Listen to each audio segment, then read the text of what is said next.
Welcome. I'm Katie Wong of SFU Public Square. On behalf of Simon Fraser University, I would like to welcome you to the 2017 BMO Public Lecture, Why Culture Matters, on the Need for a New Economics Model. The Bank of Montreal Lecture Series brings distinguished academics and speakers to SFU to give public lectures on topics of interest to the community. This event is sponsored in partnership with the Bank of Montreal, SFU Alumni Association, SFU Economics, and SFU Public Square.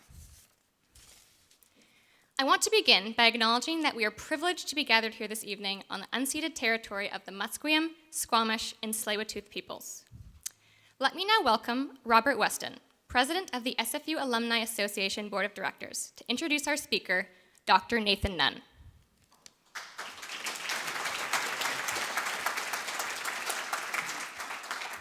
Thank you, Katie. As the president of the Simon Fraser University Alumni Association, I'm really excited to be here tonight. The Alumni Association, representing as it does almost 150,000 SFU graduates that live and work in over 140 countries of the world, are really excited about offering these types of opportunities to alumni and the community in general to keep the university engaged with its alumni and its friends and neighbors. I also have a definite affinity for the economics department, as I graduated from SFU in economics some 40 years ago, and it was SFU that gave me the start to go to graduate school and then complete some 35 or more years in a career. So I owe a lot to the economics department of the university. Now, I feel particularly privileged tonight to be able to introduce to you Dr. Nathan Nunn. Last evening, I awarded him the Simon Fraser University Outstanding Alumni Award in the Rising Star category, and that is our association's most prestigious award, so congratulations.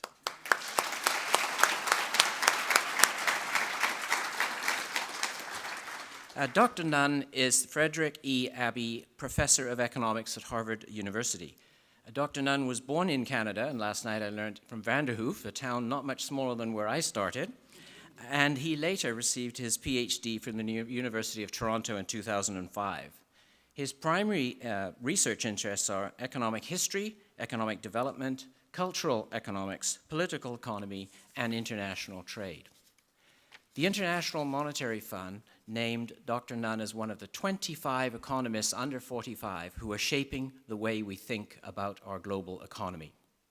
I know you will find his lecture really stimulating, and I'm also going to introduce Dr. David Jacks, Associate Chair of the Department of Economics, who will be joining later on the stage to moderate the discussion. Please join me in welcoming Dr. Nathan Nunn.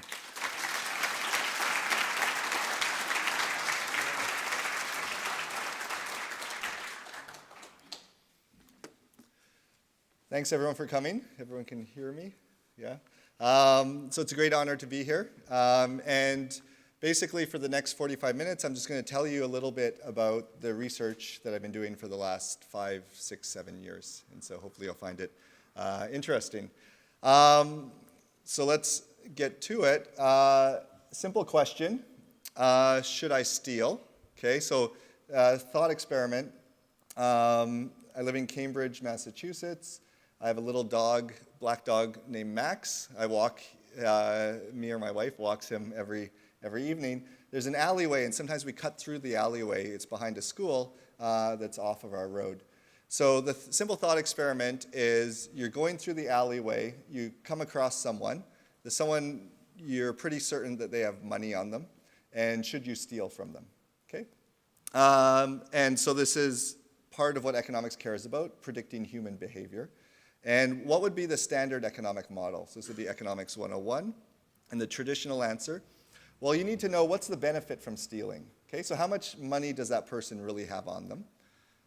You need to know the cost that I incur if I'm caught. So what are the laws? And for how long does one go away for trying to mug somebody? And what's the probability of getting away with it? Okay, so if I attempt to steal from this person, what's the probability I'm successful and I'm never caught? I'll live the rest of my life for free. Once you know these three things, it's very simple, some nice algebra. The probability of getting away with it times the benefit, so how much money I actually get, But also there's a cost, and it's the probability, or so you subtract the cost, the probability I don't get away with it, that's 1 minus the probability I get away with it, times the cost. So is this greater or less than 0? If it's greater than 0, you steal. If it's less than 0, you don't steal. Okay? And so this makes a lot of sense. This puts some structure, right? We're taking a stand on how people make decisions. And so let's just do the following thought experiment. It's now you walking through the alleyway, okay? You know that the person has, let's say with certainty, so this is just a thought experiment, with certainty they have a $10 bill on them, okay? And let's set pi to 0. What's the probability you'll be caught is 0, okay? And so what does this whole thing equal? It equals $10. So how many of you would steal from, let's say it's an elderly woman, that, how many of you would steal from her? Okay, so what if it was $20, $22? Okay, so well, what if it was $1 million? I won't ask because some people might put up their hands. Okay, and so you can think about this. So the strict economic model would say, well, if it was 1 cent, you would do it, right? If it was $1, if it was a loonie, you would do it. So we could see that, well, maybe that doesn't always predict behavior. Okay, so this is just very anecdotal. And so that's the typical economic model. We're rational. We don't actually make that calculation in our heads, but we act as if we're making that calculation in our heads so that when we have economic models like this, that predicts behavior. Okay? So in other words, individuals act as if they're rational. Okay? Okay, so that was a thought experiment. You might think, well, that's not fair. And maybe people don't answer honestly. You guys would have all really mugged the lady for $10, but you didn't put up your hands because you feel bad. Well, let's actually look at some more formal analysis of the rational model, okay, and so some testing. So one way to test this is just have a thought experiment, but actually have it be real, okay? And so the way this has been done is in laboratories like the ones shown.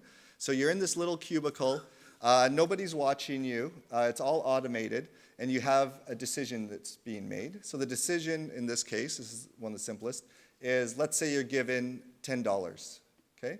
So you're given $10, you're gonna have that. Once you leave this setting, you're gonna be given that in an envelope. No one's gonna know how much is in the envelope. But in the game, you're asked, well, how much of this would you like to give to someone else? This is one shot. You don't know the other person. The other person doesn't know you. The person won't know whether you gave them money, et cetera, et cetera. And what does the rational model predict? I won't even put up the math, but $10 is better than $0. $10 is better than $9. So you're going to keep all of it. You're not going to give any to the other person. Okay? So what do people do in reality? Well, most people give about half or just under half to the other person. Okay? And so that violates rational model of human behavior. Okay? So there should be no benefit. The person doesn't know who you are. You don't know who they are. There's no way they're going to find out. So it's a bit more of a slightly more complicated game. So let me take you through this. This is called the ultimatum game. So it's 2 stages. There's a player 1. So the big picture thing is we have $100 or $10. We're going to decide how to divide that between 2 players. Again, it's all anonymous. It's one shot. Nobody knows who the other player is. And what happens is the first player is going to make an offer. It says, how about you get $5, I get $5. Okay? And then that's sent to the player 2. It's all anonymous. Player 2 says, okay, I like that. If the player says, I like that, they get that amount of money. But player 2 can also say, I don't like that. If the player says, I don't like that, they both get 0. Okay? And so that's it. One person makes an offer. The other person says yes or no. Yes, you get the offer. No, you both get 0. Okay? And so what does economic theory predict? Player 1 is going to offer to player 2 the lowest amount possible. In this example, we set it at 1 cent. Okay?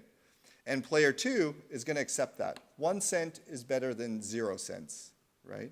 And so that's going to be in equilibrium, the outcome. Player 1 offers 1 cent to the other player. Player 2 says, okay, that's pretty good. I'll take it.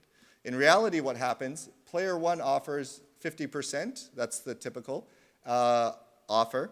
And people in general accept that. If player 1 tends to offer something lower, like player 2 gets 20%, they tend to reject that. right? And so you can see, well, it makes sense that they're going to offer 50% if they know the other person's going to reject it.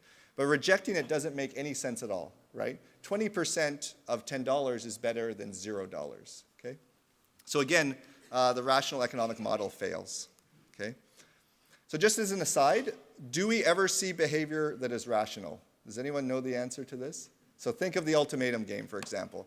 Do we ever, so 50% is way off of 0 or 1 cent, right? Do we ever see? So it turns out there is one population, chimpanzees, okay? So the rational economic model is very good at predicting the behavior of chimpanzees.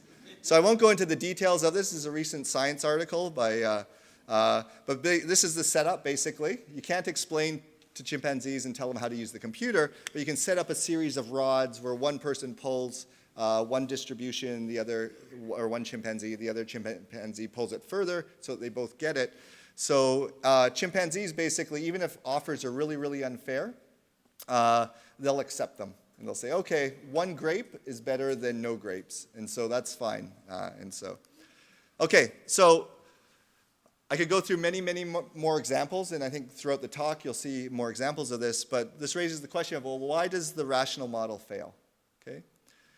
And why are individuals taking actions that aren't in their material best interest or in their best interest? And I think with the ultimatum game, dictator game, you can kind of get a sense of what the answer is there something else besides just the money that's motivating their actions, right? So what else is motivating people's actions? Okay, so to understand this and to think about, well, what does a more accurate or maybe more realistic model of human behavior look like, it's important to start with the following fact. We have cognitive limits, okay? So I guess maybe some of us more so than others, but we're all very limited in our cognitive ability. We don't know everything. Processing information is difficult and it's costly. And so even in normal everyday life, we're overloaded with information that can't all be processed, okay? So this might seem obvious, but you say, oh, who cares really? Does this really matter? So here's a stark example. So this is, 2 psychologists, this is a paper from 1999, Daniel Simmons and Christopher Chabris. This is something called the invisible gorilla. So basically what they had is, participants do, is watch a video. So this is a video, this is just a still from the video. There's 3 people dressed in white, you can see, 3 people dressed in black, okay? And the 3 people in white pass the ball to each other. The 3 people in black pass the ball to each other. And they asked participants to do something very, very simple, is count how many times the people in white pass the ball to each other, okay? Turned out the answer was 16 times. It was about 2 minutes. I've played this for my grad students at Harvard, PhD students, and this, I think, exemplifies the fact that we have cognitive limits. Every year, half of them get that wrong. So they can't count how many times people are passing the ball. So that shows one thing. That wasn't the point of this. Halfway through the video, an individual in a gorilla outfit walks across the video. You can see this is a still. The gorilla bangs his or her chest and then leaves. So after this, people are counting, and they ask, did you see the gorilla? And half the people say no, okay? So I think this exemplifies we have cognitive limits. Even the simple fact of seeing the world, you're not even making a decision, you're not even doing anything actively, just seeing the world, not everyone can do that, okay? So you might say, well, why is that? Maybe some people were looking really closely at the ball and their eyes literally didn't see the gorilla. It turns out that's not what happened, okay? So there was a follow-up study in 2006 where they actually used eye tracking technology. So you could track and see what people saw. People that consciously saw the gorilla and people that didn't see the gorilla both looked at the gorilla for the same amount of time, between 1 and 2 seconds, okay? And so it wasn't that they didn't see the gorilla, but what happened was that they didn't process the information that was coming in at them, okay? So we really literally can't process all the information that's coming at us visually. And one piece of evidence for this is people who had experience playing basketball and for which basically following the ball and counting was easier, they were more likely to have seen the gorilla. So they didn't have this cognitive load, basically, and they had more mental capacity to notice other things, okay? Okay, so what does that have to do with anything? We have cognitive shortcuts, so what? So that was something very simple, but imagine complex decisions that you're making in everyday life. Our ancestors had to do this. So in the face of these limits, I think what has happened, and lots of people think what's happened, we've developed shortcuts, right? So very quick and easy ways of making decisions. And so you think of these as rules of thumb, gut feelings. Religion is a shortcut, for example. And they might not always be perfectly correct. So for example, we felt bad when we mugged that lady, or when we even thought about mugging that lady. That's bad because we could have got $10 and that's going to be better. But there are benefits to having a heuristic or these feelings where you feel bad when you do harm to others, right? And so this is what I'm going to call culture. And so going back to the model, what was missing at the very beginning was, well, there are values, beliefs, preferences that are missing from that model. We feel bad when we take this action versus that action. It's just not a pure material calculation. Okay? And so here's just some examples, because this is a bit abstract. And these are actually examples which I'm either going to talk about or others have done research on. So is it okay for women to work outside the home? So you might think, oh, of course, but there's a lot of societies where it's believed if the mother works outside the home, the children are going to suffer, okay? And you see that women tend not to work outside the home, okay? And so I think that decision is based on values of what you think is right or wrong, as much or more than a rational calculation, okay? Is it okay for people to marry their second cousins? So in our society, we would have this reaction that, oh, of course not. In many other societies, and societies historically, it's much, much better to marry your cousin, right? It kind of keeps the kin network more tight. It forms alliances. So what about second cousins? So is that okay? And then what about seventh cousins, okay? So it turns out that the Catholic Church banned marriage of seventh cousins during the medieval period, okay? Are sons better than daughters? Okay, so we know our answer, that's not going to be universal. Is the firstborn son, which I am, better than subsequent sons? Should fathers be more supportive of their nieces and nephews or of their own children? So you might think that's really, really strange. Of course, your own children. In matrilineal societies, fathers or individuals are obliged to support their nieces and nephews, their sisters' children, more than their own children. Okay? Can strangers be trusted? Okay, I think there might be a lot of heterogeneity in the room about the extent to which people think that that's the case. Can family members be trusted? Should people share money they've worked hard to earn? Again, so if someone else is down on their luck, how obligated do you feel to share with them? Okay. So I was going to give you a few more examples so that provides, basically I want to provide some sense about how important are these gut feelings, these heuristics, these beliefs for decision making. So we have a bit of a natural experiment. A guy named Phineas Gage, this is in the 19th century, was working on the railway. He basically blew up rocks, and the way he did that was you drilled a hole, you put in some gunpowder into the hole, and then you tamped down the gunpowder with this rod that he's holding, and then you blew up the rock, okay? So he was doing this, and then what happened was the rock blew up while he was tamping it down and went through his skull, and went in this direction here. It was a miracle that he survived. But the rod basically went down in this direction up here, okay? So it damaged his brain, and basically it turned out that he wasn't able to function very well in daily life, okay? He wasn't able to make decisions, he made irrational decisions, et cetera, et cetera. And people really didn't know why, but this was a famous case. Subsequent psychologist Antonio Damasio has studied this. And in the more modern era, what we have is people with brain lesions, which are in the same place of the brain that was damaged in the case of Phineas Gage. And what he found after doing a series of tests is it wasn't that the case that these people weren't logical, that they weren't rational, right? But what they really lacked was emotion, right? And these people exhibited the same thing where they couldn't make decisions. They had a really hard time making decisions. And I think this example illustrates, so he had a patient who had these brain lesions and suffered from these problems. And basically, after the meeting, he said, okay, when do you want your next appointment? We have 2 appointments. Here's 2 dates. Which one would you like? And this is what happened. So for the better part of a half an hour, the patient enumerated reasons for and against each of the 2 dates. Previous engagements, proximity to other engagements, meteorological conditions, virtually anything that one could think of concerning a date. He was now walking through a tiresome cost-benefit analysis and endlessly outlining and fruitless comparison of options and possible consequences. Okay? It's a bit ironic because the cost-benefit analysis is same terminology that you use for economic models. And the idea here is to actually do those calculations if you don't have these gut feelings is actually quite difficult, right? And this is telling you the processing. He had to think of all different contingencies. What's the probability that this will occur or that will occur? And he was really just kind of frozen, wasn't able to make the decision, okay? Okay, and so the second thing I just want to talk about is tradition allows you to know the unknowable, okay? So that's not a typo. This is an example. So this is traditional processing of maize in Latin America.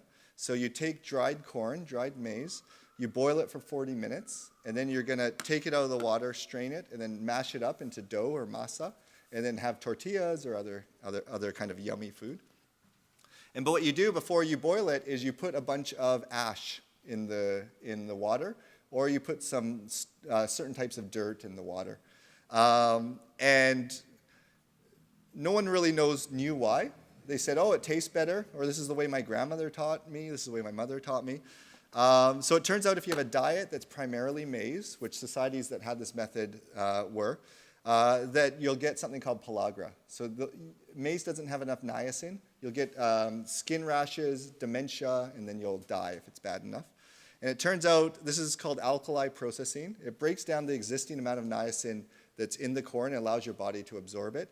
And that's because there's lime, basically, in the water. So an alkali-based solution is formed. And nobody knew why. So it was just that this evolved in those places. And then there's a 1974 Science article that documents exactly where it was beneficial is where this cooking method formed. And there's lots of other examples of food cultures having this characteristic. So what's happening, basically, is through an evolutionary process, beneficial cultural traits are being passed on from one generation to another generation, okay? And what do you need for this to work? Well, the belief that it's important to do things the way your parents did, or the belief that tradition is important, and by doing that, you can actually do better than someone who is rational. So a rational person would have never been able to figure this out, right? So even an example of this is maize is indigenous to the Americas. Columbus discovers the Americas. Maize is brought back to Europe, northern Italy, Lesotho, even the southern US, which didn't have maize prior. And people, particularly poor people, start eating a ton of maize. But the culture, the technology was not brought back, right? And so people developed pellagra. They didn't know why. They thought it was because the maize was moldy. And it wasn't until much, much later, 1930, that they actually eventually figured this out, okay? Okay, so that's just trying to give you some sense of, well, it's important to think about feelings and decision making, or what we can call culture, or knowledge about traditions. And I think thinking along these lines has given risen to a few fields. One is behavioral economics. Another one is cultural economics, which I think is thinking along these lines. And it's examined the following questions, and this is for the rest of the talk about what I'll go through and talk to you about. So the first is, does culture exist, right? Do we really have these feelings within us which affects our behavior? And if so, where are there differences? And that's part of observing culture. And if so, where do these differences come from? Okay. And then do these matter for anything the economists care about? So I remember talking to an advisor in grad school. He said, oh yeah, that's probably true that we really don't act rationally, but that doesn't affect anything we care about as economists. Okay, so that's true. If that's true, then someone else can study it. I won't, but economists shouldn't be bothered. Okay, I don't think that's true. And also, what implications does this have for policy? So what? Even if economists study this, they understand the world better. What about policymakers? What about governments? Right? What about people in the real world? Okay, so does culture exist? So an easy way to do this is just to ask people. Do you think it is right for, fill in the blank, for married women to also work? Do you think it's right for people to trust others? How do you feel about should others? So you can just ask survey questions like this, okay? Another way is to actually have these behavioral experiments. So the ultimatum game was an example. And so what you're doing is you're bringing people from different cultural backgrounds into the same decision and seeing, do they behave systematically different? Do people from one society, are they less likely to give money in the dictator game, right? than somebody from another society. Okay? So that's one way to do it. Another is natural experiments, right? So there are kind of natural settings in the world in which people from different settings come to a place and they play the same game, even if it's not an experiment that's set up by you. So I think a great example of this, there's many examples of this, is a study that studied professional soccer players in Europe, okay? And they said which players are more violent and which are less violent. So they call this a culture of violence. So which players got more red cards than other players? And it turns out this correlates strongly with whether you grew up in a country that's also violent, that experienced civil war when you were young, okay? And so that's just one natural setting. It's not the best, there's pros and cons compared to experiments, but that would be one setting that suggests maybe there is a culture of violence and people growing up in a violent setting are going to be more violent, okay? And here the game is literally a soccer game with the same rules, the same penalties to being violent. Okay, cross-cultural differences across societies. So the interesting thing is the ultimatum game, so remember that's where there's an offer and then an accept or reject, was played across hundreds and thousands of times. And the typical offer, the most common offer, was always 50-50, okay? They'd all offer the other person 50, and then the other person would say yes, okay? So this was the case, and this was played by a number of economists. And I guess economists are lazy like other people. It was always played with their students. So it's like, oh, let's play the game with our students, and they have to, or else they'll fail the class. And so this was until somebody who was, I guess, a little less lazy, a guy named Joseph Henrich, who was an anthropologist and a grad student. He was already going to these different field sites and playing and basically doing anthropological work, doing ethnographic work. And he said, this ultimatum game these economists are doing is kind of neat. Let's implement this amongst the Machigenga, who are these slash and burn horticulturalists. So that's Joe, seated here with some Machigenga participants. And what did he find? This is the first time a population didn't play 50-50, okay? And so here, this is from subsequent papers where he was even less lazy and did this amongst a large number of societies. But you can see the Machigenga here. The dot, the size of the dot represents the number of times that people chose that. So it's 30% offered to the other person and 20%. So you can see actually the Machigenga are much more rational than university students in Western schools, okay? And so this was played, as you can see, across a whole host of societies. And you can kind of see the size of the dots tells you the frequency of this. And then so Western societies would look similar to the Shona, for example. Okay? And so I won't go through this literature, but a lot of the literature has been talking about, can we document cross-cultural differences? But I think one thing I want to turn now to is, well, where do these differences come from? Okay? And so an interesting group on this graph is actually a group at the very top, the Lamellera. And you can see the bar that goes across tells you the average. So the average amount that the Lamellera offer to the other player is actually more than 50%. So you're offering for the other player, on average, to have more like 55, 56%. Okay? So what is it about the Lamellera that makes them like this? You could say, well, it's just, we can't explain culture. It doesn't evolve systematically. Who knows? People, some people think this way, some people think this way. And another theory is, well, it evolves systematically and something determines it. So we look at the Lamellera. So they basically live on an island off the village of Indonesia, and they're a traditional whale hunting society. So this is actually today. So in general, even today, they don't use motorized boats, and they hunt whales in this manner with these giant long bamboo spears and some very brave young men. And what they do is they kill these whales, and then they share the food, right? So their ecology, their environment is one where, so if you lived here and this was your form of subsistence and you were super selfish, you wanted to work on your own, there's no way you could survive, right? So you have to be cooperative, you have to share your food when your young son helps kill the whale, and also you'll receive benefits, okay? And so this is telling you, I think, provides some suggestive evidence that the environment that society grows up in or evolves in is possibly going to affect what cultural traits, what cultural values we see in equilibrium. Okay, so another one, gender. So everyone's always interested in this. The role of women around the world, this is super fascinating because we see huge heterogeneity. So this is female labor force participation around the world. The colors indicate differences. So red means above 70%, green is 0 to 40%, so huge heterogeneity. And you might think, well, the answer is simple about what causes this, it's income, right? So as the US developed, then you have more opportunities for women, more demand for labor, and you have higher income. We saw that in the US, we saw that in Canada. But if actually you look at countries which have the highest rates of female labor force participation, countries with the lowest, they're both actually developing countries. And the countries with the highest are actually, I would say, on average, poorer than the countries with the lowest. Okay? So I don't think it's income, and income definitely doesn't explain things. This is some research I've done on my own or with others. Oh, actually, and sorry, before that, these actual observed female labor force participation rates correlate highly with what people think is the right thing to do. Okay, so in countries where women don't work, if you ask people, they say women shouldn't work. That's women and men. Okay, and these are just the differences. And you can see these are some of the same countries. When jobs are scarce, should men have more rights to a job than women? Iceland, 3.6% of people say yes, so they say no.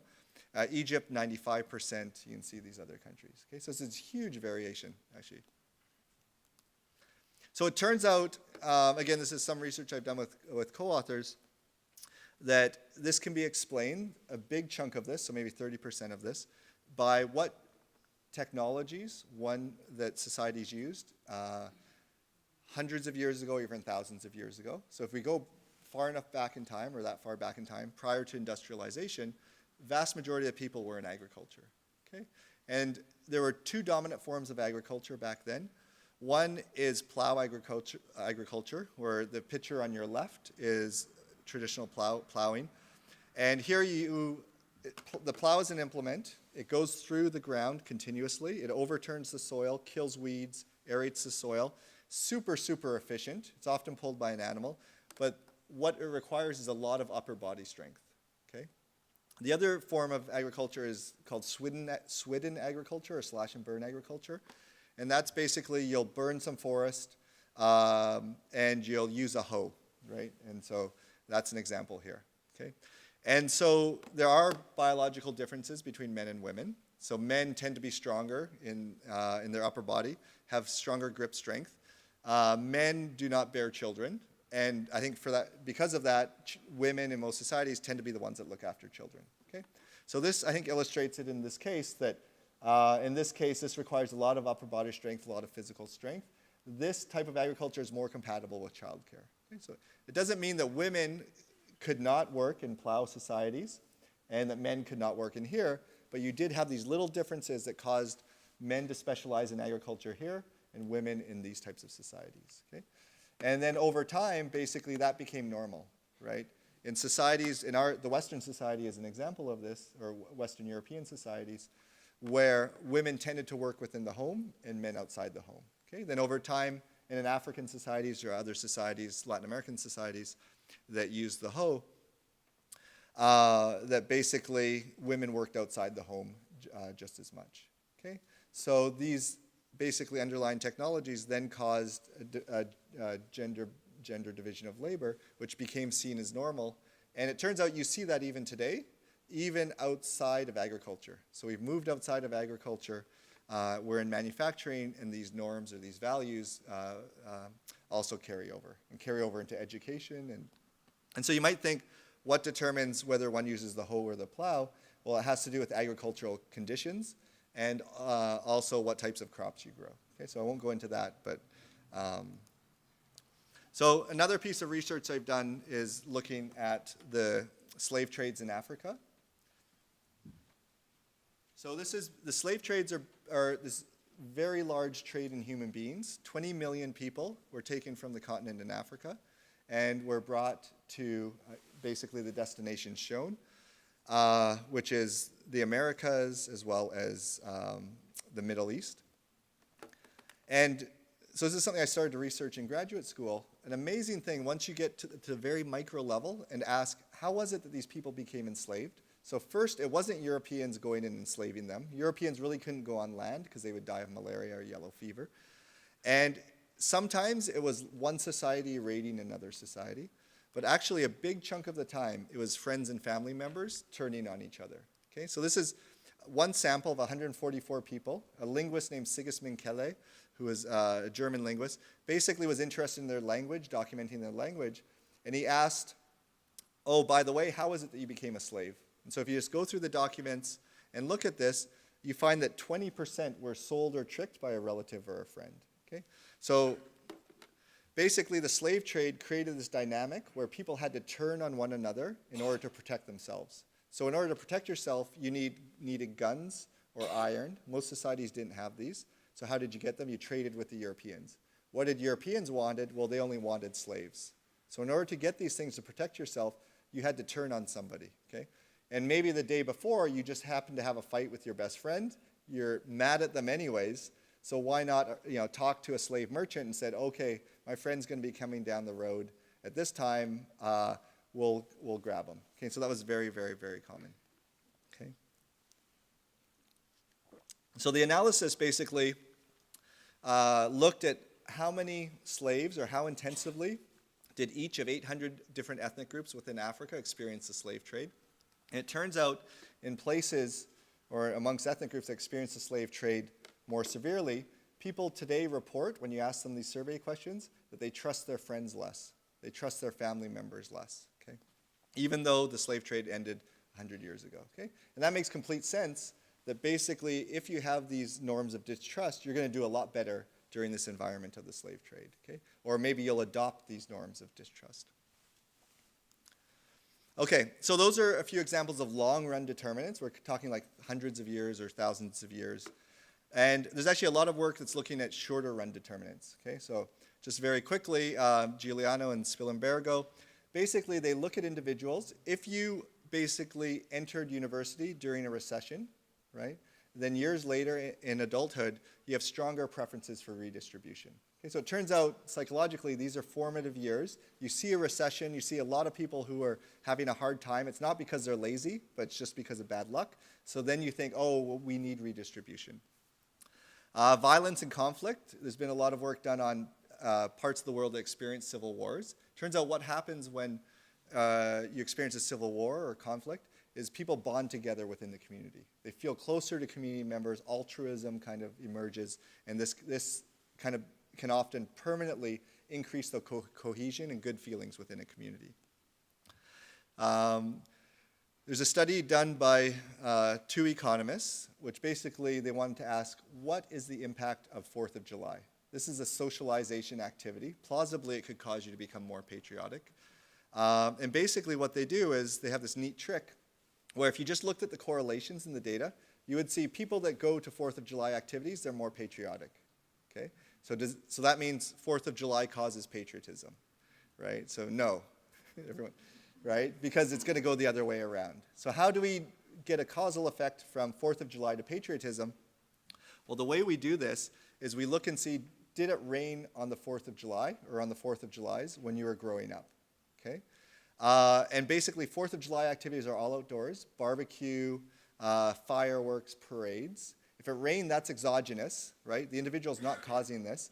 But if it rains, then you're less likely to attend that, and then we can see what things look like when you're old, okay? And so he finds a causal effect that if you're if it rained on the 4th of July, so you did not attend those activities, you're less patriotic, you're less likely to vote, and you're actually less democratic, right? Or so if you attended 4th of July activities, then you're more Republican, it turns out. Okay. So I don't know that he had priors on that, but yeah.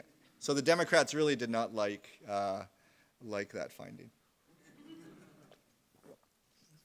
Okay. So that's just telling you a little bit about, I think culture exists. It evolves in a systematic manner. And it's influenced by our environment, by external shocks, and there is a logic to it. Okay. So I think another natural question is, well, that's fine. Do we care about any of this stuff? So hopefully female labor force participation we care about. But I can give you another example, which I think is even more stark. So this is a village in the Eastern Democratic Republic of Congo. So it's a village that I visited in March of 2015. And basically the village, when we had gotten there, had become liberated from local Hutu militia. So this is an area close to Rwanda. So after the genocide in 1994, a lot of Hutu militia came in. They were terrorizing a lot of the villages. Okay? So we went there. They had become liberated. And we asked them, well, what's the story? How was it that you became liberated? So they told us, okay, well, 2 years earlier, there was an elderly man. He had a dream. And the dream was, or in the dream, he was informed or told of how he could make all the individuals in the village bulletproofed. Okay? And so he told everyone about this. They believed that they were bulletproofed. Okay? And then they rose up and fought against the Hutu militia. Okay, so they had machetes, but the Hutu militia had AK-47s. Okay? But through perseverance, they were able to eventually kill enough Hutu militia, get guns, and then that cycle continued until they were able to defend themselves. Okay? So you might think, well, how is this possible? So one is they had to have a bit of faith, and this is a cultural belief, a faith in the traditions, in the values, and this is not uncommon in this area. The other thing that the bulletproofing had was a number of conditions. Okay? So conditions like if you ate cucumbers, it was invalidated. If you drank rainwater, it was invalidated. If you were within 10 meters of a menstruating woman, it was invalidated. So a few things. And so if you're running through the jungle with your machete and the guy next to you got shot, then you think, oh, he must have had a cucumber yesterday, or he, drank rainwater. And so it's very clear when rainwater, which fell, and there's no plumbing here, when it changes from rainwater to river water, so a bit of ambiguity there. But I think that but the amazing thing here is through these beliefs, right? So these are values and beliefs that I believe in these, a traditional religion, right? That actually this can have huge impacts. So this has huge welfare implications, to put it in economic terms, that this society had been freed and has been freed for the last 3 years, okay? And maybe not surprisingly, this isn't the only village where people realize that they can become bulletproofed. Okay, so it's actually then subsequently it became very, very common. You can kind of see, well, there is a benefit actually for everyone banding together and maybe being overly optimistic about how invincible they are. Okay, so another example. So this is childhood stunting in India. Okay, so it turns out, so India has developed remarkably quickly in recent years. Okay, so income has been going up dramatically. Despite this, children are still undernourished, and children are still much, much shorter than they should be. Okay, so this is just a few figures from the UN. Almost 40% of children in India suffer from stunting. Okay, so that's a lot. And it turns out, even though India is extremely developed, this is kind of amongst the worst. Okay. Something like Congo, this is the Republic of Congo, is 52nd, very, very poor, $250 a year average per capita income, and India is much, much lower than that. Okay? So why is it? And so the standard answers by development economists is, well, we need to feed them more. But it seems like they have enough food, actually. So that's a striking thing. Other countries that have less food, you don't have as much stunting. So what's going on? So this is a brand new paper that's just published this week. So what Seema Jayachandran, Rohini Pandey did was basically, let's compare Africa to India. Okay, that's where you see the stark difference. Africa, much poorer, but they don't have stunting. India, much richer, but they do. And let's look at cultural characteristics that could explain this. So it turns out in India, you have a very strong first son preference. Okay, so remember that question about should the first son be treated a lot better than the other sons? There, the belief is yes. Okay? The other thing you have is a male preference. Okay? Should sons be treated better than daughters? The belief is yes. Okay? And in Africa, you don't have that, right? Not nearly as strong. So what happens? Well, the first male son, the eldest male son, gets a ton of food. That means less food is left over for the other children. Okay? And they're stunted. Okay? Whereas maybe you would have less stunting, everyone would have enough if you gave everyone some minimal amount. Okay? And the other thing is, if you have a family that's, let's say your first 3 kids are daughters, right? You've had bad luck. Then you're going to have another kid. Let's say that's a daughter. You're going to have even another kid. And so families that girls are in tend to be really, really large. Because if you had a lot of daughters, you're going to keep trying, right? And so that's another thing that happens. Because of this first son preference, you really want to have a son. And so families tend to be larger than maybe what is optimal. Okay? So again, this is something that's not obvious. You think, oh, stunting, that just means enough food. That's super easy. Why do we have to think about culture? But here, culture plays an important role. And I think we care about children's health as economists, as heartless as we are. Yeah. So another example about India, which is not obvious, is food cultures. So everybody growing up, you have a certain type of food, and you come to like that food, and maybe you dislike other foods, or maybe you don't, but you really kind of have an affinity to food that you're brought up in. In India, it's a very big country. There's different types of foods in different parts of the country. So in southern India, it's primarily rice, northern India, wheat, and different vegetables as well.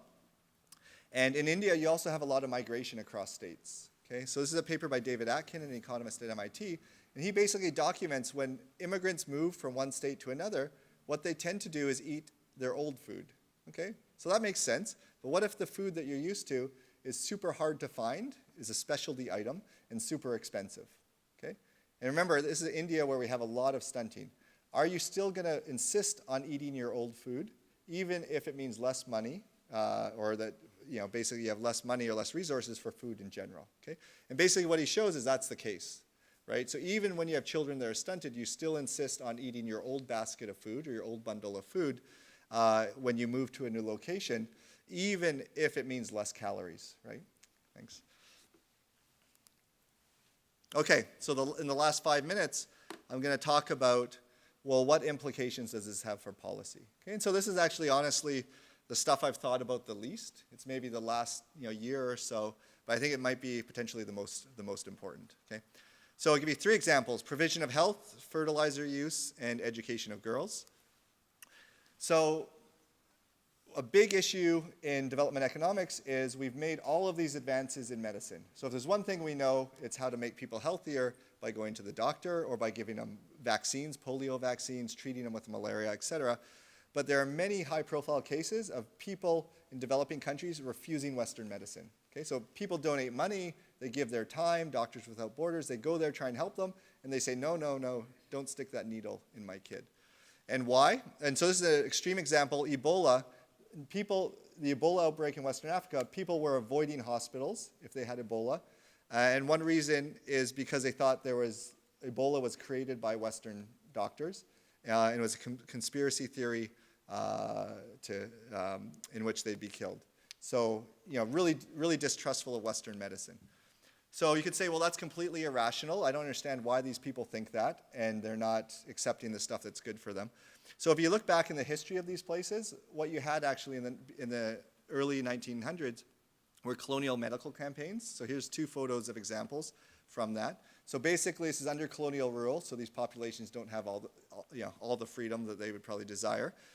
Europeans come in. They're really trying to do good. They're trying to eradicate sleeping sickness, river blindness, malaria. So they line people up. These are communicable diseases, so it's important that everyone is on board. They line people up.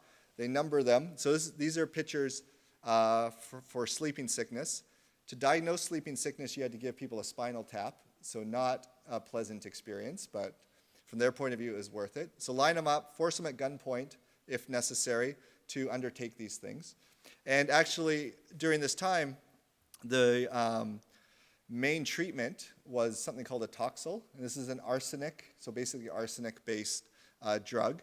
And so they thought, this seemed to kill sleeping sickness because it kills the parasite that's transmitted by the tsetse fly. So that's great. And they said, oh, well, it's pretty cheap. Let's just give it to everybody. So, yeah. So sometimes we'll give them spinal taps, but sometimes we'll go easy on them, and we'll give them a toxal. Turns out that a toxal created blindness in 20% of those treated. So it turns out we don't use this anymore, and subsequently it wasn't used. And this was actually one of the ways that we learned how to do this. And so you can actually think about, well, the people today that are refusing Western medicine and have developed a distrust of Western medicine, their parents and grandparents actually underwent these experiences. Okay?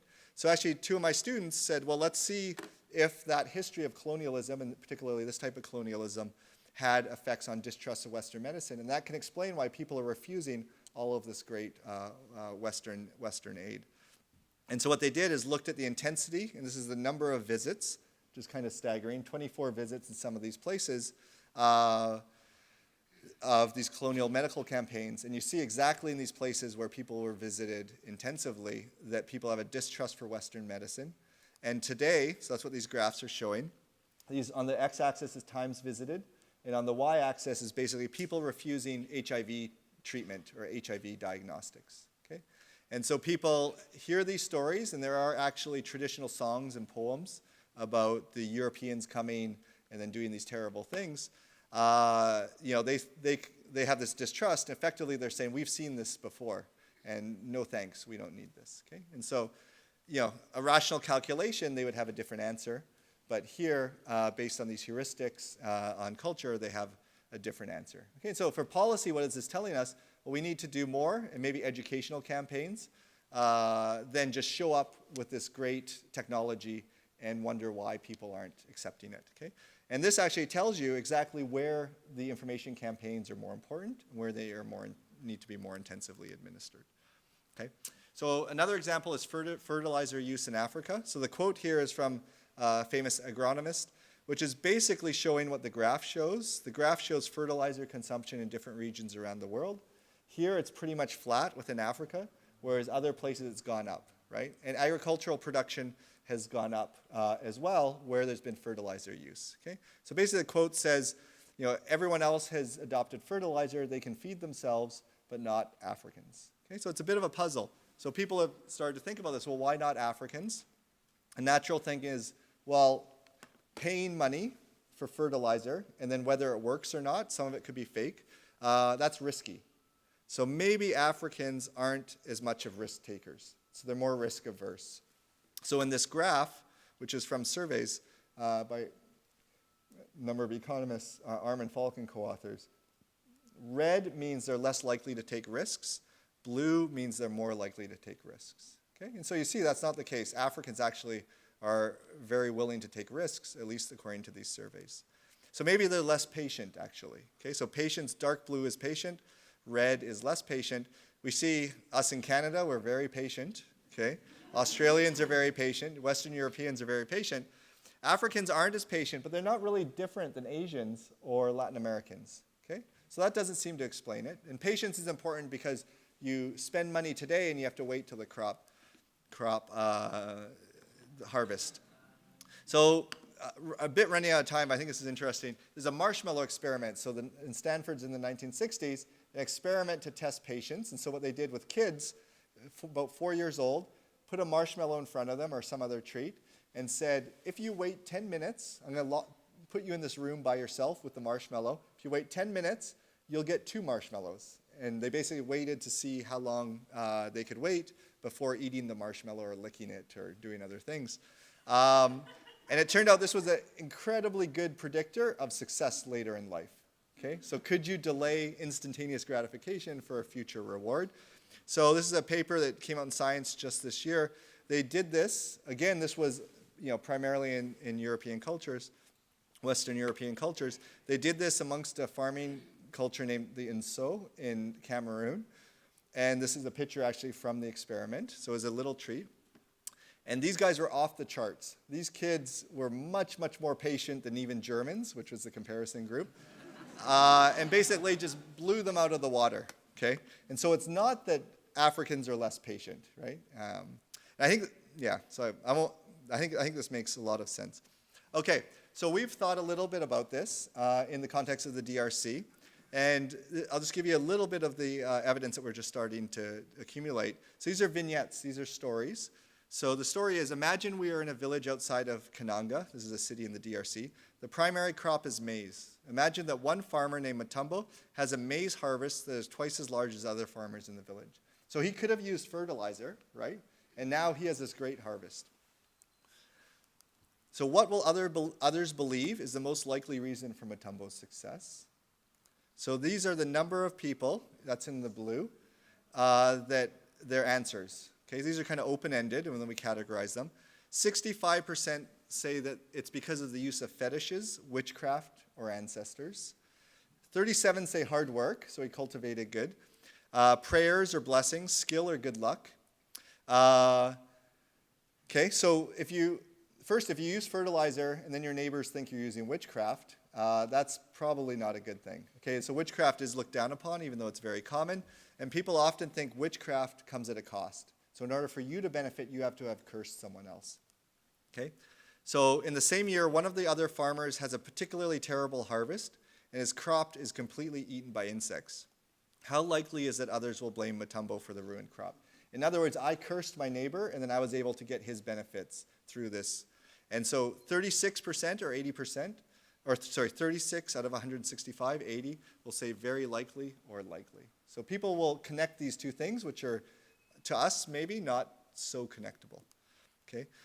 So will other people in the village expect Mutombo to share some of his new wealth? So you can see most people say yes. Okay? And it's just different types of people. So that's the other thing is this culture of redistribution, of sharing. And will people sabotage Mutombo if he doesn't share? And you can see very likely or likely. Okay? And so this, I think, just provides some food for thought. What are the incentives to use fertilizer and have your crop be particularly exceptional in this setting? Okay? And this is something that development economists that are studying this really aren't thinking about. Okay? Okay, the very last thing, I'm minus 3 minutes here, is school construction in Indonesia. Okay, so Indonesia, 1973, they built 61,500 schools. Okay, biggest school, 61,807, I have it exactly there. Biggest school construction project ever of its kind.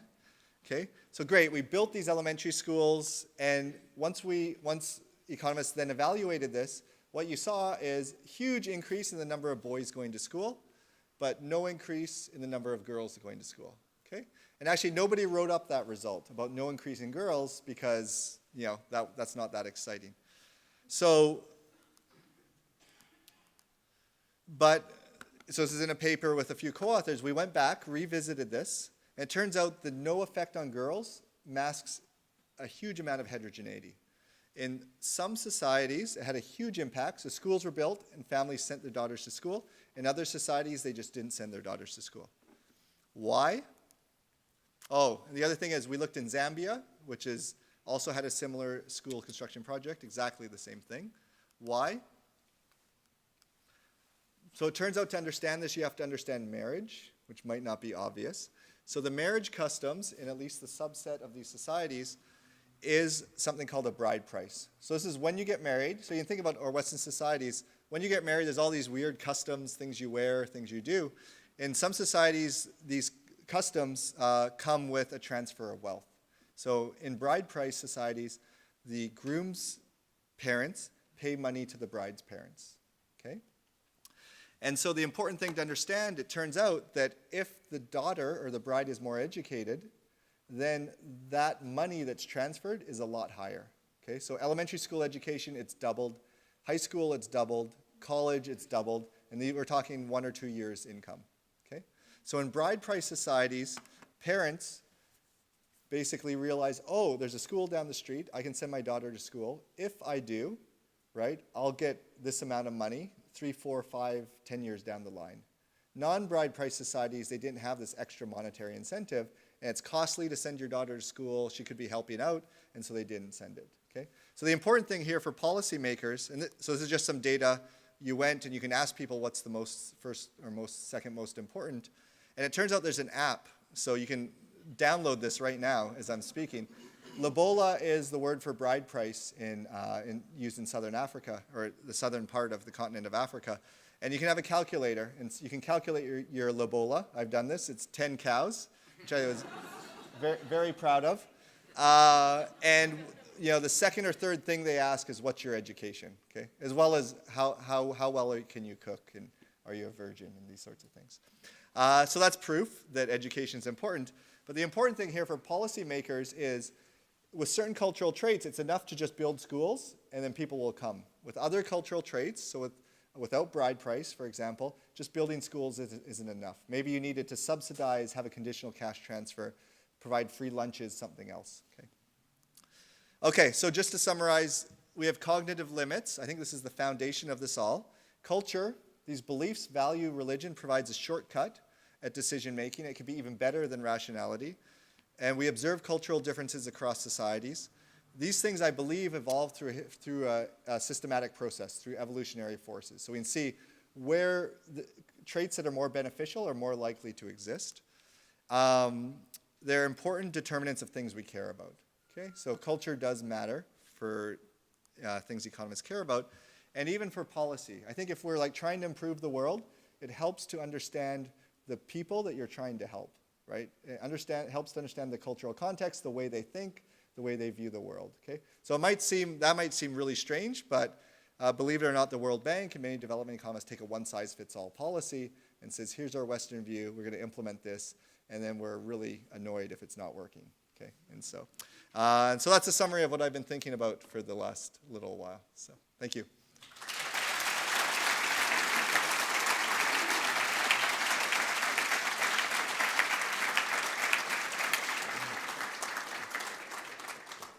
Hello, everyone. I'm David Jacks from the Department of Economics. I just want to personally thank Nathan very much for the great lecture. At this point, we're going to try to open up the discussion a bit and field some questions from the audience. A few things to kind of observe here. We have some volunteers circulating about with microphones. So if you do have a question, make sure that you actually use the microphone so that everyone in the room can actually hear you, along with Nathan. And also, please try to make your question as concise as possible to ensure that everyone actually has a chance if they want to ask a question as well, right? Okay. So, any takers? I see at least one brave volunteer over here.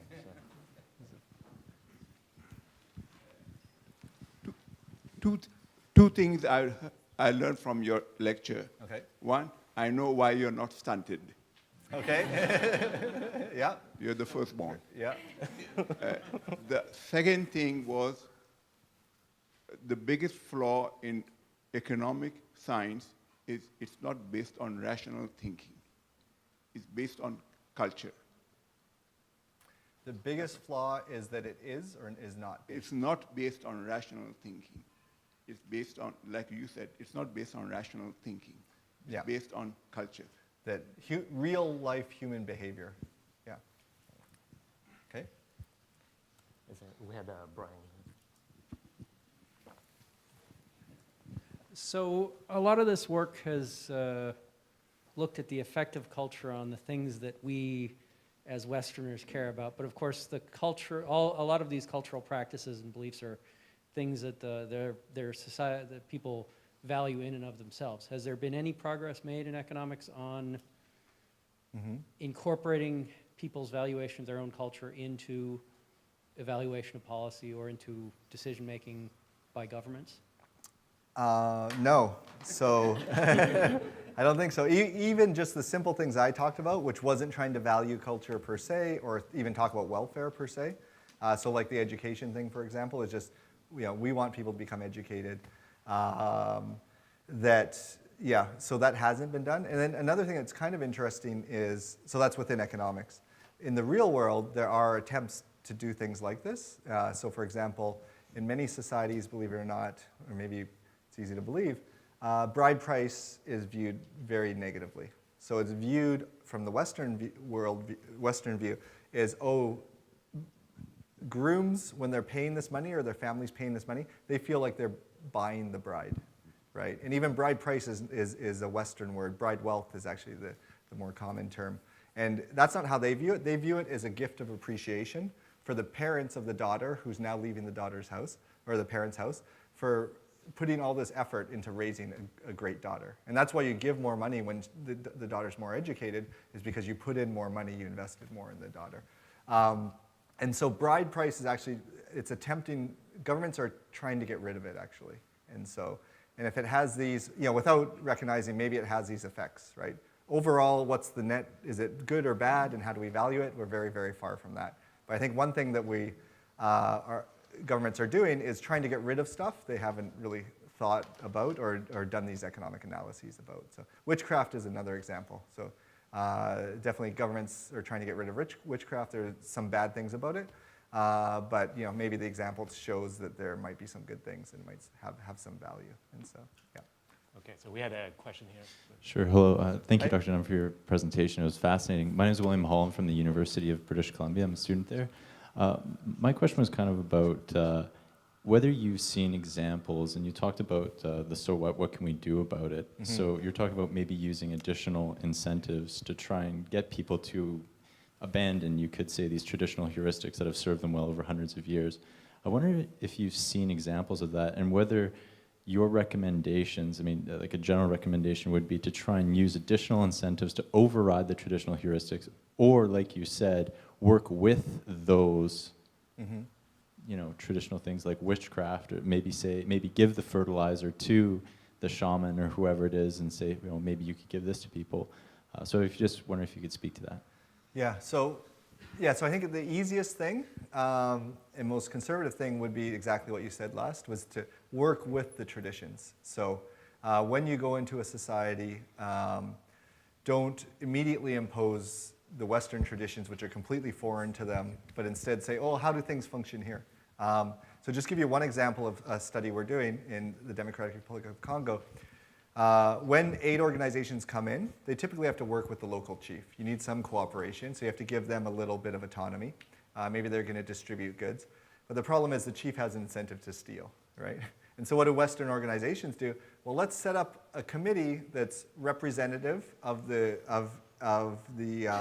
community. So let's make sure there's women on it. Let's make sure there's old people, young people on it. And let's even make it democratic and have voting and these sorts of things.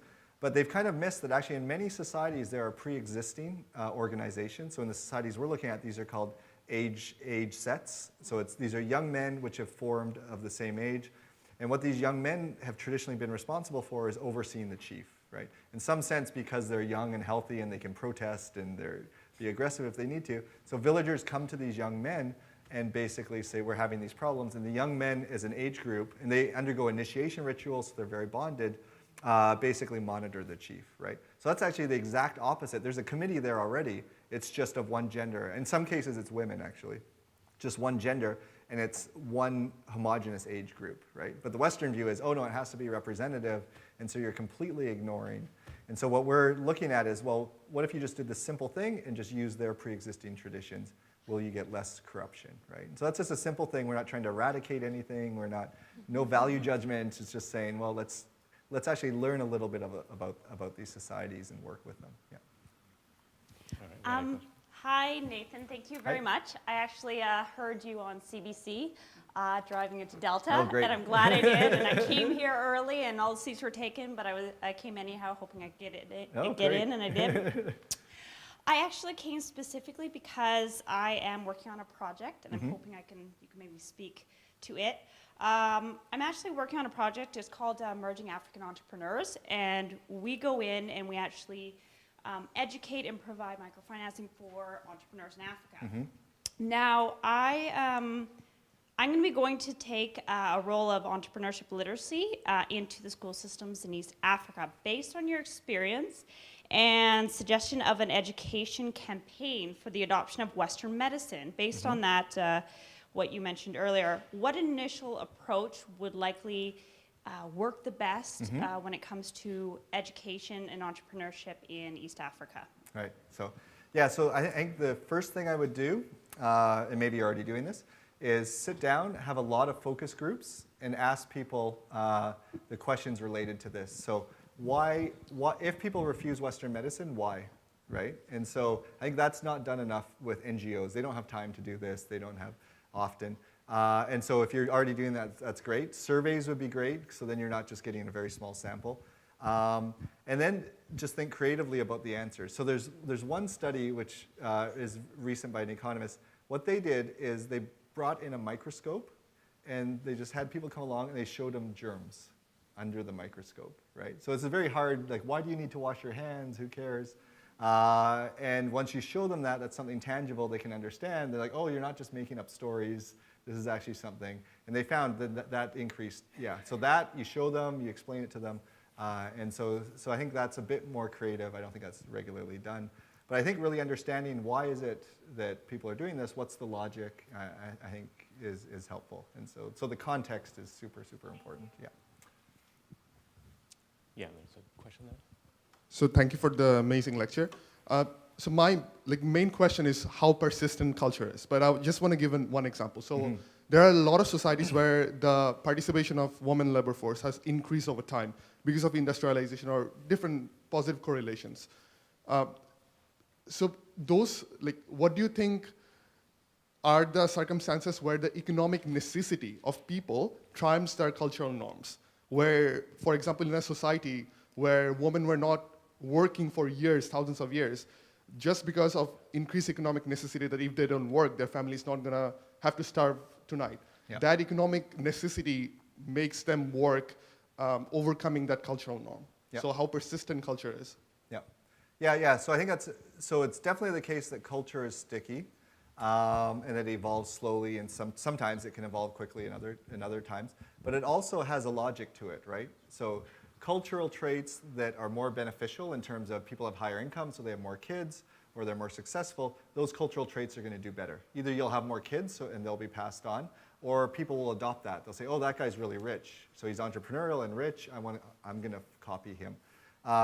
And so things like economic policies, which will increase the return to one cultural trait versus another, are going to, who knows how long it'll take, and that could vary, are going to affect these values and beliefs, right? And so economics does affect culture. Costs and benefits do affect culture, right? And so that's definitely the case. And just on the quick thing about how quickly does culture change or not, you can see with the example of maize, what made that cultural trait beneficial was that environment was very, very stable over a long period of time.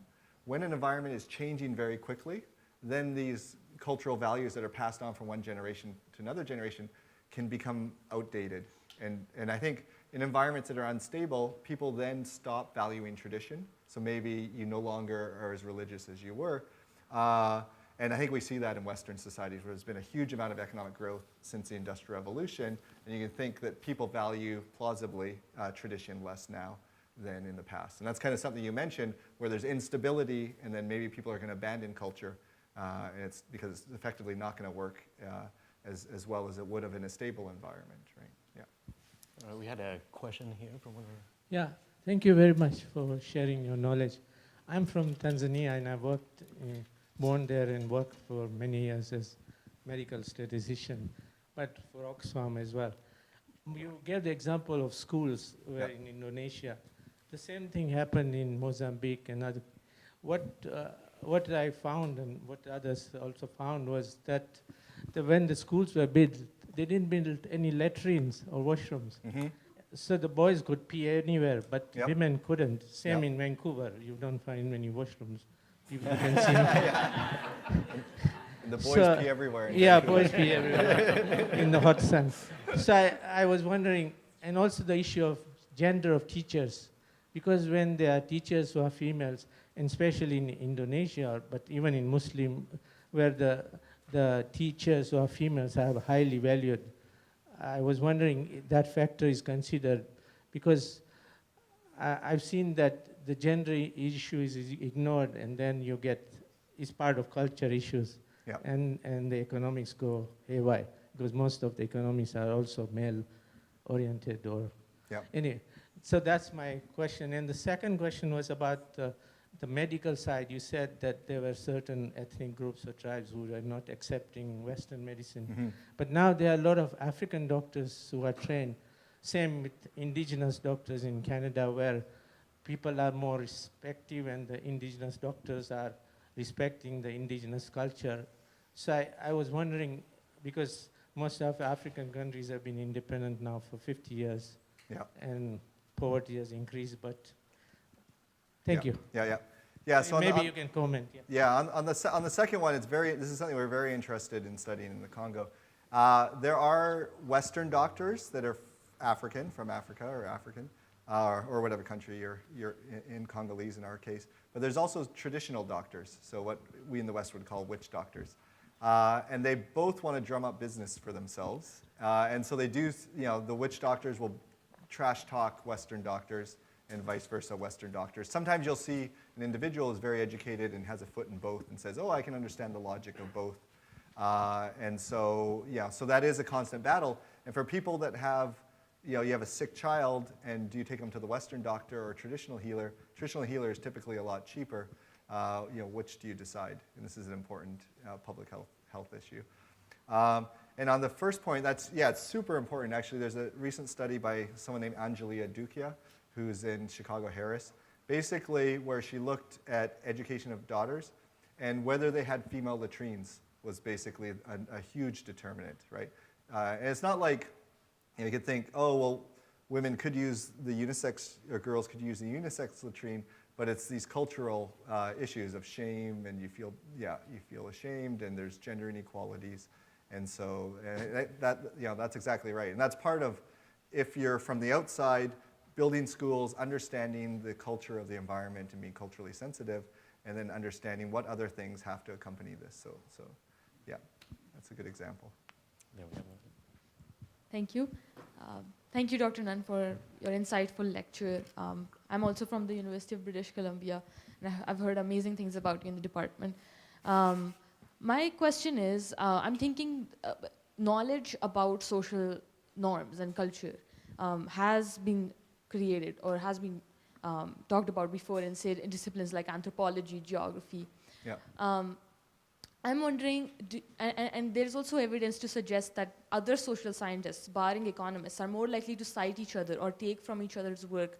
A sociologist is more likely to cite another geographer. But that doesn't extend in economics, where economists primarily cite other economists. So do you think this is largely a problem of the discipline, where we are not able to take knowledge from, say, other disciplines like anthropology or linguistics, or disciplines that primarily study culture, and incorporate them into our own work? So I think there's big scope, or large returns, or there's a lot of scope for cross-disciplinary communication. And I agree. The fact is, economists tend to talk to other economists. And so we could talk for a long time about why that is, and other disciplines. If there's one thing they can agree upon, it's that they dislike economists and are overconfident in our models and our statistics. But that's not everybody in every other discipline. But I think that's part of it. But I think definitely if you're a young PhD student, or I think there's a lot of gains to reading outside of economics, and there's a lot of great work. And so I talked about Joseph Henrich, who is an evolutionary anthropologist, essentially. That his work, I think the work he's doing is informing pretty much a lot of the questions that we as economists are asking, and he's using methods that are very rigorous. And so the short answer is, there's a huge scope, and huge scope for benefits for economists to talk to those outside of our field. Yeah. So there's a question over here. Hi, I'm not a student at UBC, but I found the talk on culture surprising, and I found out a lot of things I didn't realize. And I'm wondering, as being a citizen here in Canada, how this is shaping your view from the research you've done on multiculturalism, which a country like Canada is embracing, and how you see what we've done to create multiculturalism here, and how that affects your viewpoint based on what the research you're finding. No, I think the neat thing about once you're studying culture is you see that all cultures have a logic, right? And there are systematic reasons behind different cultural values and beliefs. So it's very easy to say, this value and belief is different than what we're used to. Ours is right, theirs is wrong. So I think that's one benefit of really just trying to understand culture in a value-free environment. So hopefully, there wasn't a lot of value placed on the research I was doing. It's really like, let's just try and understand the logic. And I think once you can understand the logic of another society and why they do the things the way they are, I think for those that are very resistant to multiculturalism and to integration of different groups, I think that is, it doesn't seem so weird to interact with those of other cultures. And I think the other thing is, one cultural trait is xenophobia, or in-group, out-group bias. So that's a cultural trait that people have been studying, and is obviously related to multiculturalism and all of the crazy, terrible things that are going on in the world today. So, yeah, so I think that's probably one of our most fundamental cultural traits is the desire to form groups and to be really protective and treat those within our group nicely. And so that's great, but you can see that there's also downsides to that. And so this is an important thing to study. Do you have any observation on what might be inherent in the U.S. culture that makes who pays for healthcare so challenging? Yeah. Yeah, so I can tell you, believe it or not. So if, and this is all based on research, you can just piece it together. There's a paper by Joe Ferry and Jason Long, basically where they document mobility in the 19th century in different countries. So the US, and probably Canada, although Canada's not in the study, had huge mobility. So if you're born in the poorest 10%, pretty good probability you could get to the 90th percent, especially compared to Britain, right? So huge amounts of mobility. If you look today, perceived mobility is associated with preferences for redistribution. If you perceive mobility to be very high, you don't want redistribution because you think, oh, well, that person could become rich. They're just lazy, right? And that's the American view. So the American view is we're living in the American dream. Anyone can become rich. But that's from the 19th century. If you look at the data today, mobility isn't higher in America than, yeah. And so there's been a few papers. Another paper is by Alberto Alazina, Stephanie Stancheva, and Eduardo Teso, which basically documents this second fact, that today mobility is similar in the US and other countries, but Americans perceive mobility to be higher, and they don't like redistribution for that reason, right? And so I think that's the case. The US, Canada is kind of interesting. I have to think about that more, because I'm sure mobility was high as well in the 18th century, 19th century. But I think that has a lot to do with it, yeah. So your lecture shed light on cultural differences in many parts of the world. I was just wondering what it is about Nordic values or Nordic culture that make them more likely to support distribution of wealth and the common good and supporting a public infrastructure project? Nordic, yeah. That's a good question. I don't think I have the answer to that. That's a good paper. So for the PhD students at UBC that were, so what is it about Nordic values? Yeah, I don't know. I don't know if it's that you needed to band together because the climate is particularly hostile and you have these long periods where you can't grow anything. And so whether you needed to band together in communal settings. Nordic places tend to be fishing societies as well, and so whether that causes more community or not, but yeah. So, but yeah, that's a great research question. So. Many of your examples are out of the country. Yeah. Next Monday, my book club is going to be reading the report of the Truth and Reconciliation Commission, and I'm wondering if, and believe me, there's big economic and cultural issues there. I'm wondering if anybody's doing work in anticipation of this. So the short, not that I know of. Yeah, not that I know of. So there's definitely not. That was my suspicion too. Yeah. Okay, thank you. In a lot of the examples that you gave about the policy implications for this, you're using examples where people are going to design policy in cultures other than their own. So Westerners going into developing country contexts, and then their development interventions failing because they're not taking into account or properly understanding that culture. But I'm wondering if you also see culture affecting how policy is working when policymakers are working within their own culture as well, and using maybe economic models even within their own culture because that they're using economic models that aren't taking into account that culture that you'd think that they would sort of understand. Yeah, so one example is the US, the preferences for redistribution. So if you understand that this is why people are voting this way, it's this gut reaction that we shouldn't redistribute because people are lazy, and that comes from a historical view about mobility, then one thing you could try is, well, let's inform people about what mobility actually looks like, right? So it's only recently we have these matrices where you know the probability of moving up and down the different distributions. There's another example of a scholar that's looking at why is it in Saudi Arabia that women aren't allowed to work, okay? And what he's finding is if you ask any husband, he says, oh, I'd be fine with my wife working. but everyone else is going to think that's bad. I don't want to be ostracized.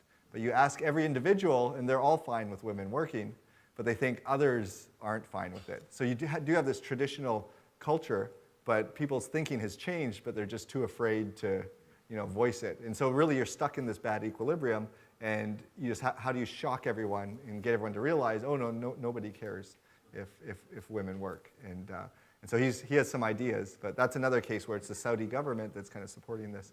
And he's trying to think of, and there's other cultural traits that people are trying to get rid of. Female genital mutilation is another example.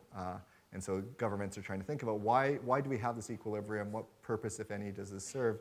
And then how do we, understanding that logic, help us moving forward? Okay, I think we have one last question here. So make it good. Well, I'll try to make it short at least. Okay. Are there types of cultural contexts that are harder or easier to include in economic models? Basically, can you just put a utility on a belief and stick it in the model, look at different scenarios to help with the decision making then? Yeah, so that's definitely one way to start, and that's been done. So I don't want to, in some ways I'm providing, as the economists in the audience will know, a bit of a straw man. Like people have done that and realized, oh, well, you can change the utility function and say people get disutility when they beat someone up. Or, and then it's a bit tricky because if someone's beating you up, you actually get utility from fighting back. So you have to take this into account. But that's one way, yeah. So that's the very first thing is, well, okay, well, let's look at different utility functions and see which of those explains behavior. What's missing, I think, is thinking, where do those utility functions come from? So why is it that, and do people in different societies have different utility functions, right?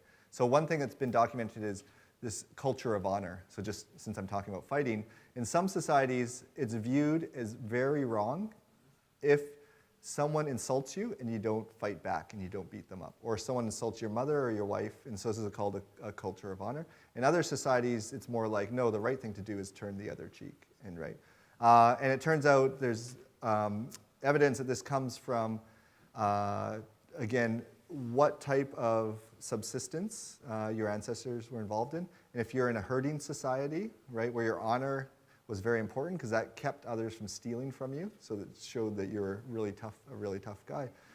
Those descendants of those societies tend to have this culture of honor, and others don't, right? And so I think that's what's missing is we can definitely put stuff in the utility function, but where does this come from? And do we observe heterogeneity? And so a big problem now is we have these behavioral experiments, but we're only doing them on our undergraduates or maybe graduates, or maybe we'll get some people from down the street, but it's all just Western societies. And some people really believe, oh, well, we're all the same, so that's fine, we don't need to. But there are others like Joe Henrik, who I talked about, where he's really trying to push people, well, let's actually run these experiments in different parts of the world, then we'll know what these utility functions are they different, we can start to understand where they come from, how quickly do they change, all these sorts of things, right? Yeah, so that's the way I view it. Okay, well, thanks very much, Nathan, for your comments. Great, thanks. A round of applause. Thanks for having me.